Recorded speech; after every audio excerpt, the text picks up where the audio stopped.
Hello everyone and welcome to the last and final Naxx boss guide. The big and bad Kel'Thuzad. There's a couple of things to go over, so let's get into it. Fight starts when you touch the circle in the middle of the room. You will be surrounded by a lot of mobs. These guys are passive and will randomly approach the circle one by one. There are 3 types of ads in total: Skeleton Guy, Patchwork Wannabe, and a Banshee.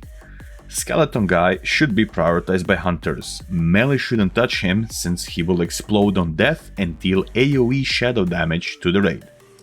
Patchwork Guy has Mortal Strike effect and can slap hard.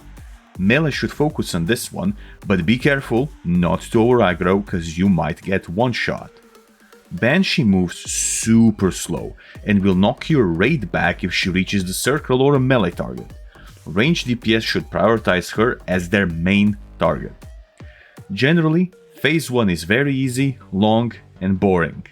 Make sure that you don't jump around the circle for no reason and keep your pets in check. It's quite easy to turn this phase in a clown fiesta if your ghouls, hunter pets, or warlock demons start pulling random stuff around the room. The hardest and most important part is phase 2, when Kel'Thuzad is actually engaged. You will want to have 3 groups of melee at 45 degrees angle split on KT and all ranged and casters spread around the room roughly 10 yards at all times. Reason behind it is that Frost Blast and Mana Explosions will affect your raid. Blasts will affect the target with a stun and a massive damage over time, and additionally spread to any nearby target. You will never want to have your melee stacked at the same spot, since this can spread and kill them if not healed. Mana Explosions will deal AoE damage like Arcane Explosion and burn a chunk of the target's mana. Note that DK's warriors and rogues cannot be a target for the Mana Explosion. Also, KT will spawn void zones underneath a random raid member. This is a simple noob check to see if the player will move out of it or not. If you fall asleep at your keyboard, you will die to this mechanic since it's a one-shot. KT has 2 types of Frost Bolts, single target one which she casts on the tank and an AoE one which is an instant cast. The single target one should be interrupted as much as possible to reduce the damage taken by the tank, so be sure to have your melee ready with their kicks. To make this fight more fun, KT will sporadically mind control a couple of raid members. Duration of MC will last for roughly 20 seconds, and the best way to deal with this is to cyclone or fear the MC'd target until the MC drops. Be sure not to kill your fellow raid members or populace during this time.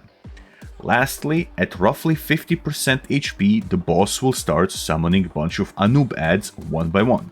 They are not to be killed and serve as a damage increase on your tanks. They have a stacking buff that will increase their auto attacks over time. Appointing a block tank to these ads will be extremely effective, since in total there's going to be 4 of them and blocking is extremely effective against it. You will want to pop your Bloodlust at around roughly 35% and push the boss down with as many cooldowns as possible, potions included. Overall, this fight is all about control and positioning. Generally, you won't be able to nuke the boss down, so make sure that you do it properly.